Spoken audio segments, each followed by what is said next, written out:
اسامہ بن زید رضی اللہ تعالیٰ عنہ کسی کام کے سلسلے میں سرکار دو عالم صلی اللہ علیہ وسلم کی خدمت اقدس میں حاضر ہوئے.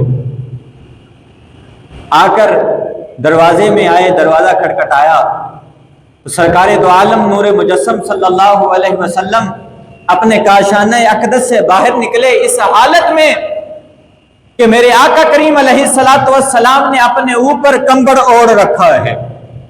حضرت اسامہ بن زید رضی اللہ تعالیٰ عنہ فرماتے ہیں کہ میں نے کیا دیکھا کہ حضور نے اپنے اوپر کمبڑ اوڑھ رکھا ہے اور اس کمبل کے اندر کچھ حرکت ہو رہی ہے. تو میں نے عرض کیا یا رسول اللہ صلی اللہ علیہ وسلم، آپ کی آغوش مبارک میں کیا ہے؟ آپ نے کمبل مبارک کے اندر کیا چھپا رکھا ہے؟ تو میرے آقا کریم علیہ السلام نے اس کمبل کو کھولا تو راوی یہ فرماتے ہیں، کہتے ہیں اسامہ بن زید رضی اللہ تعالیٰ عنہ، میں نے کیا دیکھا کہ اس کمبل کے اندر امام حسن اور امام حسین تھے.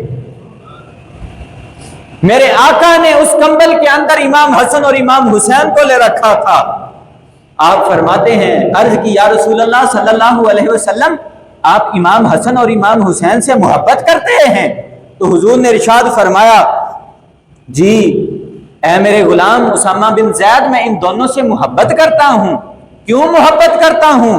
ہازان ابنایا و ابنا ابنتی، کیونکہ یہ دونوں میرے بیٹے میری بیٹی کے بیٹے ہیں. یہ دونوں میری بیٹی کے بیٹے ہیں. اور پھر فرمایا اللہم انی احبہما فاحبہما واحب من یحبہما، اے اللہ میں ان دونوں کو محبوب رکھتا ہوں، میں ان دونوں کو محبوب رکھتا ہوں، تو بھی ان کو محبوب رکھ.